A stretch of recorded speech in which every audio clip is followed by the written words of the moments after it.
एक दिन किक्की बेटा अपने माँ से बोलता है, माँ चिड़िया, आज तो बहुत ठंडी ठंडी सी हवा आ रही है, लगता है बारिश आने ही वाली है।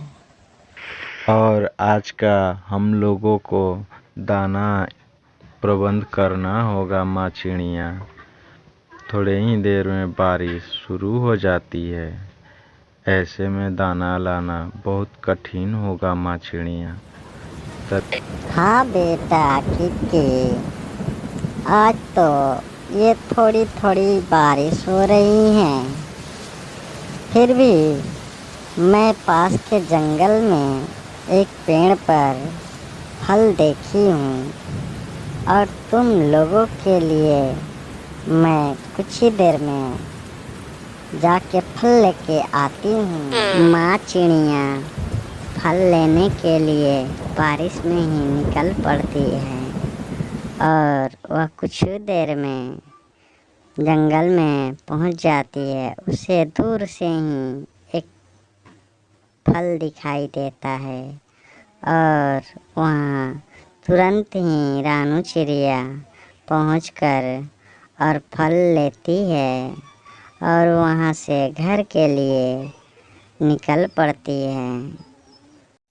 रानू चिड़िया मन ही मन बहुत खुश होती है और घर पे लेकर फल आ जाती है। किक्की बेटा तो जी भर के फल खाने ही लगता है।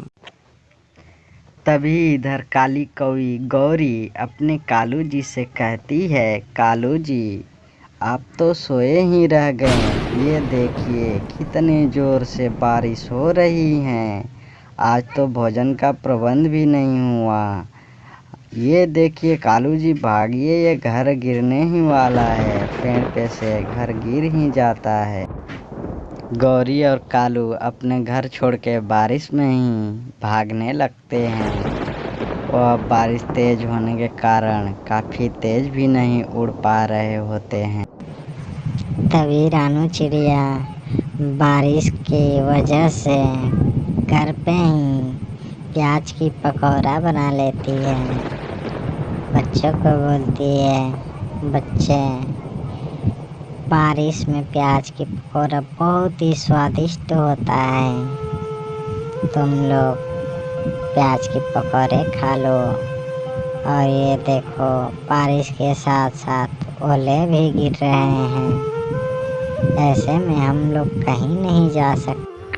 तभी किक्की बोलता है, हाँ माँ चिड़िया, ये बारिश के साथ में देखो कितने बड़े बड़े ओलाएं गिर रहे हैं, ऐसे में हम बाहर नहीं जा सकते हैं, इसलिए प्याज के पकौड़े ही खा लेता हूँ। माँ चिड़िया आप सही कह रही हो।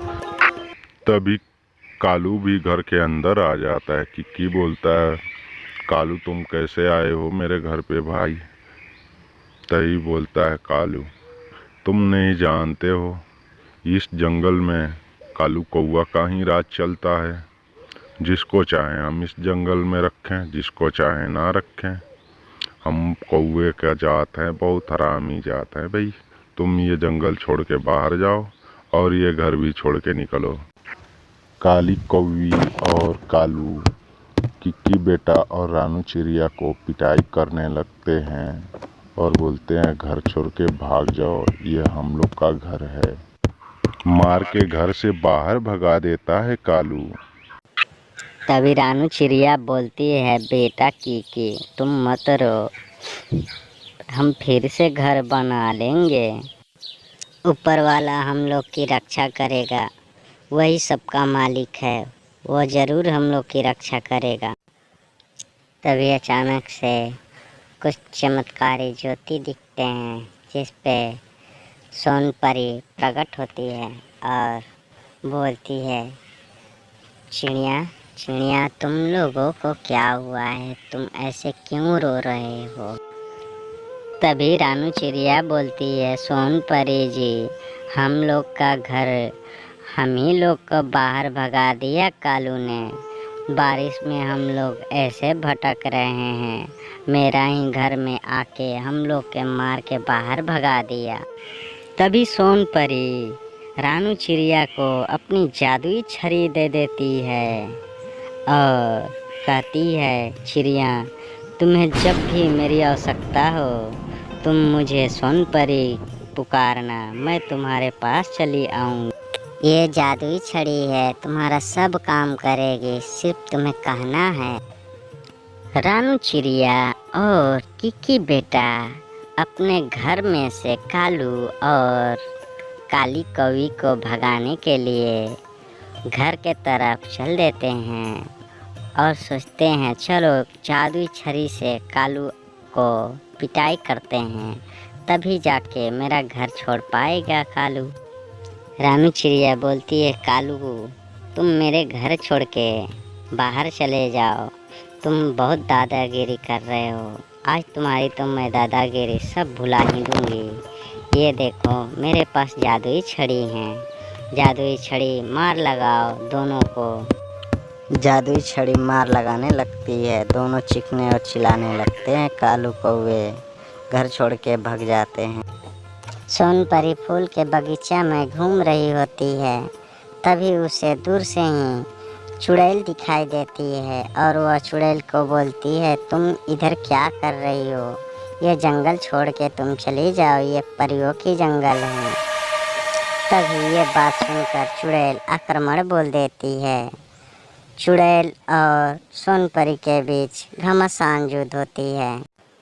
चुड़ैल तांत्रिक शक्ति से सोन परी के साथ युद्ध करने लगती है और तांत्रिक शक्ति मजबूत होने के कारण सोन परी को कैद कर लेती है पिंजड़े में और बोलती है, तुम जंगल में से भगा रही हो, चलो अब तुम्हें मैं बताती हूँ चुड़ैल कितने हरामी होते हैं, तुम नहीं जानती हो।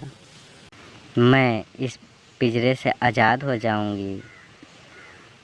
प्यारे दोस्तों, तूफान बहुत तेज़ी से हमारे तरफ आ रही है, मैं वीडियो बनाना रोक देता हूँ और मेरी वीडियो अच्छी लगी तो चैनल को सब्सक्राइब कर देना और वीडियो को लाइक कर देना और एक प्यारा सा कमेंट भी कर देना। आप लोग के लिए मैं नई नई मॉरल स्टोरीज लेकर आता रहूँगा।